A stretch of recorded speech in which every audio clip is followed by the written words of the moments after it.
Bonjour la famille en culture, j'espère que vous allez bien. Donc aujourd'hui, nous allons lire ensemble un résumé avec des commentaires du colloque de chiens de Cervantes.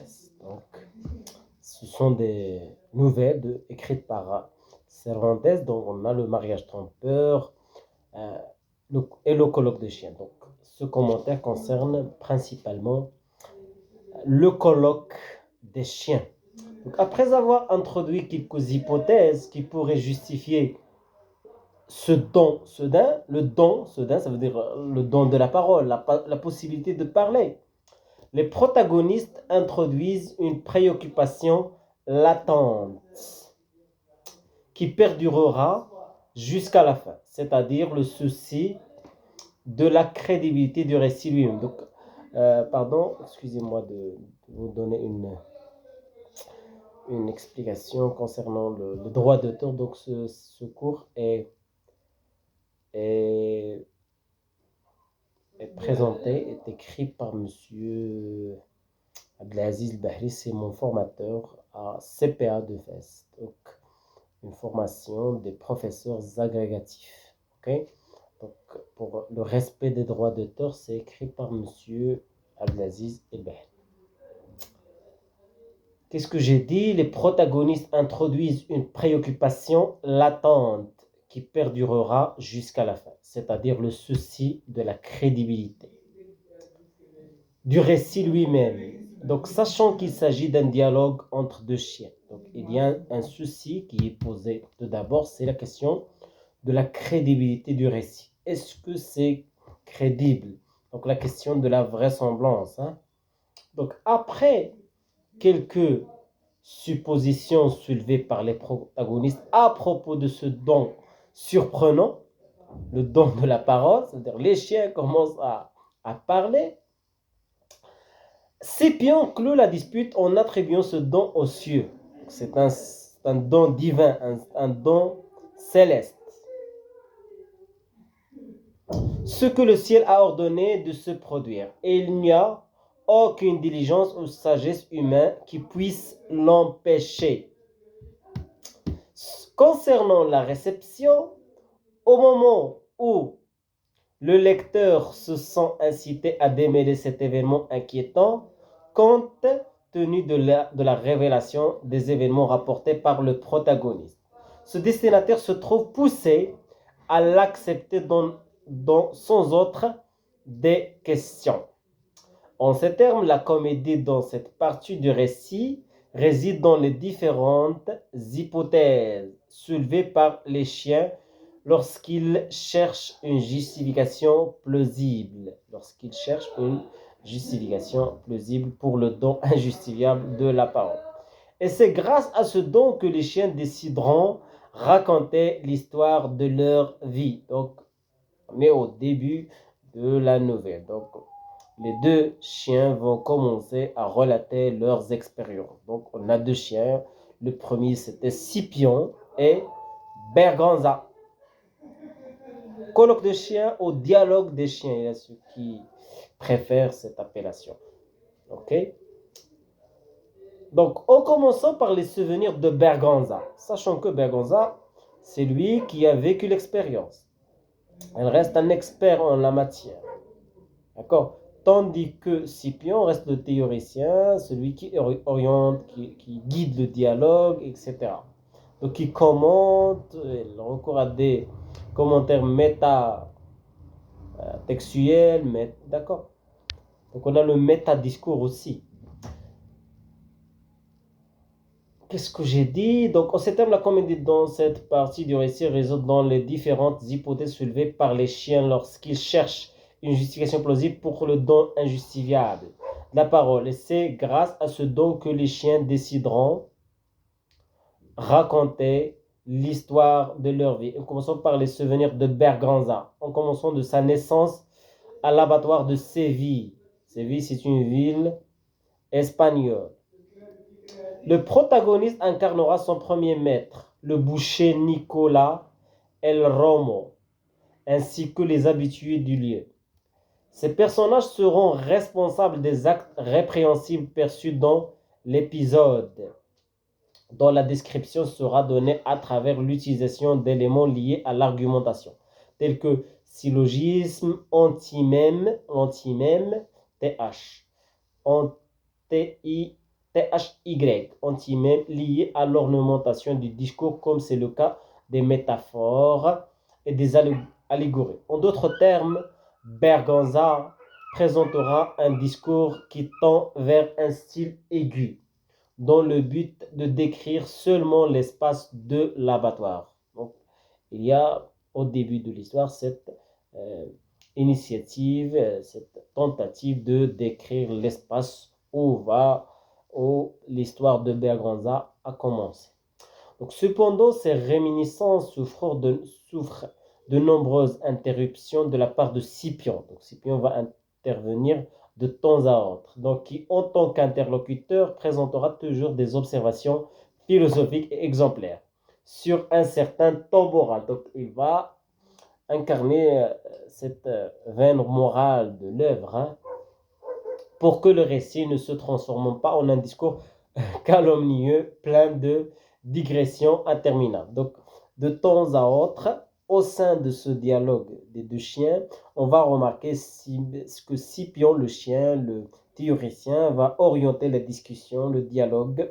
Il va aussi mentionner, il va guider Berganza à ne pas tomber dans des digressions et aussi dans la calomnie, dans la médisance.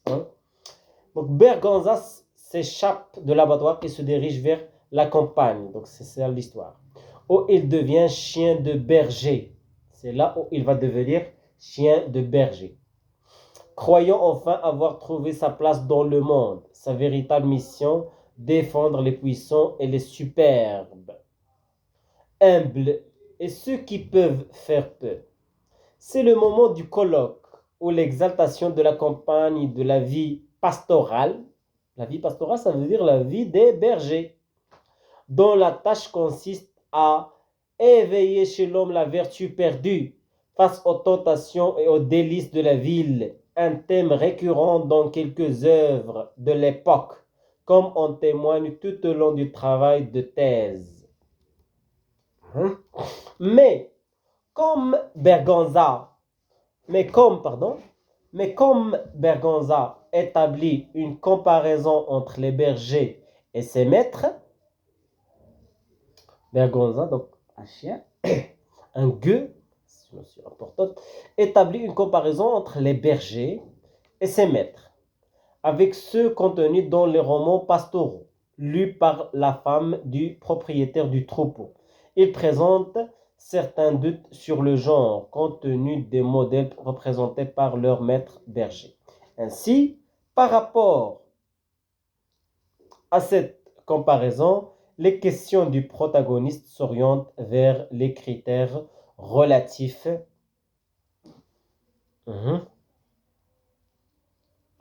à la notion de décorum. Décorum, excusez-moi, je dois voir de quoi s'agit-il.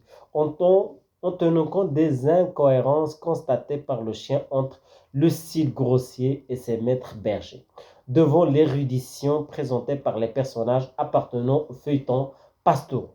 En même temps, ces divergences conduisent le protagoniste au dévoilement de certaines pratiques criminelles de ses maîtres. L'une d'elles consiste à voler les brebis du troupeau, les amenant à blâmer un prétendu acte de loup.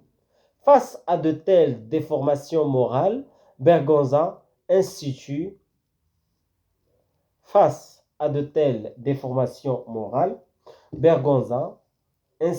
une critique respectueuse. Face à de telles déformations morales, Berganza institue une critique respectueuse des actions des bergers, introduisant un discours comique, parfois par le rire bienveillant et inoffensif, parfois à travers un rire mordant et nuisible, sans visée moralisatrice. Cependant, ce discours sera toujours réprimandé par Scipion, dont le but est de diriger le récit de Berganza, de manière à ce que l'histoire ne glisse pas dans des chemins multiples qui pourraient finalement conduire au chemin du vice. Vous voyez, en ce sens, on voit qu'une fois de plus dans le colloque, les difformités morales sont amplifiées par le regard attentif de Berganza, qui face à ce monde à l'envers où la défense offense, les sentinelles dorment, la confiance vole et celui qui garde tue, décide de quitter la campagne et de retourner à la ville de Séville. Le retour de Berganza à la ville est marqué par un séjour dans la maison d'un riche marchand. Il y a un rapprochement entre les histoires racontées par le chien et l'Andorre d'Apulée. C'est la même stratégie. Hein? Je pense que Cervantes est sûrement, il a déjà lu l'Andorre, c'est sûr. Donc, il y a un certain rapprochement. Donc, dans l'Andorre, on remarque que l'âne qui a été transformé, ou plutôt Lucius, quand il a été transformé en âne, il va commencer à rapporter ses expériences quand il a été volé par les brigands, etc. Donc la même chose, le chien raconte ses expériences avec ses propriétaires. Donc il y a un certain rapprochement entre les deux. Donc on a dit le retour de Berganza à la ville est marqué par son séjour dans la maison d'un riche marchand. Les questions impliquant les propres codes de conduite de la société, la cour du XVIIe siècle, et la loyauté entre maître et serviteur sont les principaux thèmes traités dans cet épisode. Donc la question implique les propres codes de conduite de la société, la cour du XVIIe siècle, et la loyauté entre maître et serviteur sont les principaux thèmes traités dans cet épisode. D'autres sujets sont abordés dans ce passage, tels que l'usage abusif du latin. Le dernier épisode consiste en une série d'aventures racontées par Berganza alors qu'il était au service d'un agent de sécurité. Donc Berganza, le chien, était au service d'un agent de sécurité. Une justice corrompue. Comme les qualités mêmes de ce personnage ne laissent aucune trace de doute. Ces pratiques vicieuses et d'autres problèmes moraux seront au centre de ce passage de roman. Dans cette configuration, Berganza rencontre un maître aux caractéristiques picaresques, Picaro, que ce soit par des actions ou par les partenariats qu'elle entretient avec les voyous, des prostituées, des voleurs, des gens de la pire espèce qu'il aide dans leur pitrerie en échange.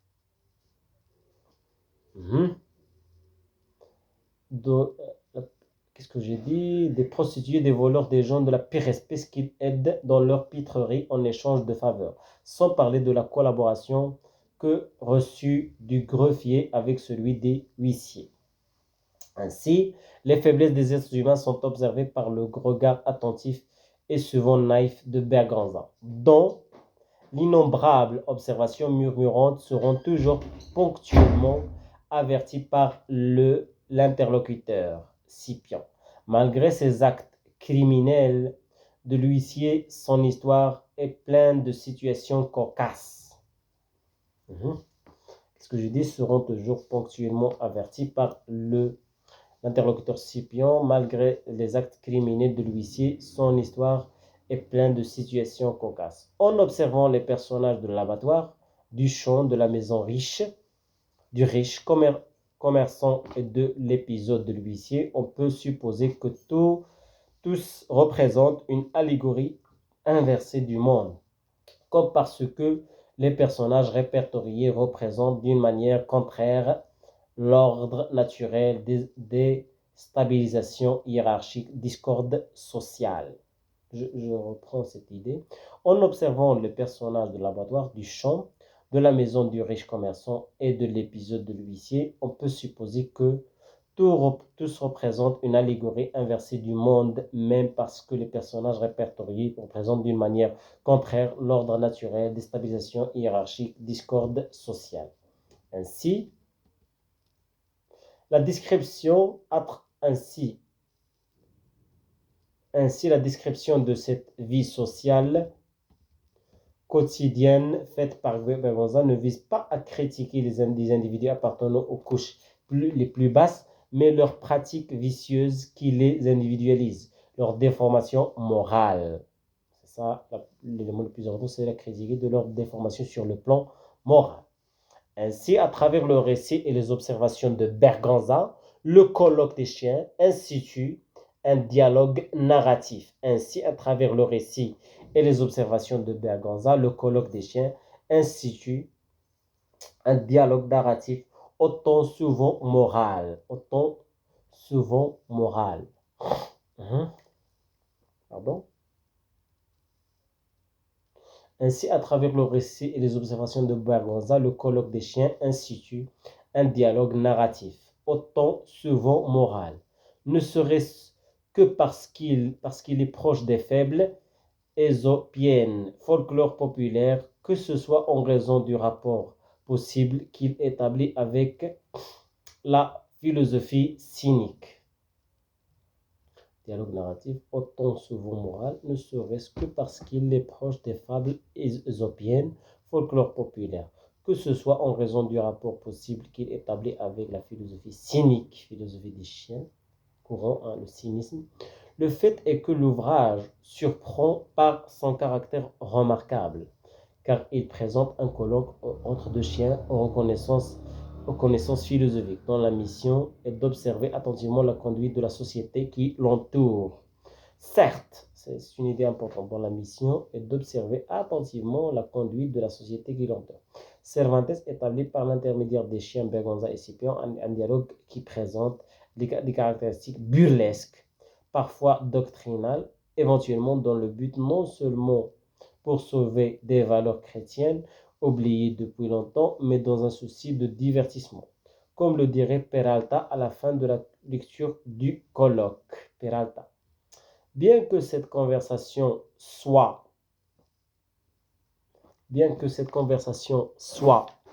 qu'est-ce que j'ai dit, fausse et n'ait jamais eu lieu, il me semble qu'il est bien composé. J'arrive à l'artifice du colloque et du invention. Et ça suffit. Donc, ce qui est important, c'est que ce n'est pas est-ce que les chiens parlent ou ne parlent pas, mais c'est l'invention, la composition. C'est ça l'élément le plus important pour Cervantes. D'accord? J'arrive à l'artifice du colloque et de l'invention. Et ça suffit. Allons à Espolon pour recréer les yeux du corps. Eh bien, j'ai déjà recréé ceux de la compréhension, Cervantes. Donc voilà tout simplement une idée sur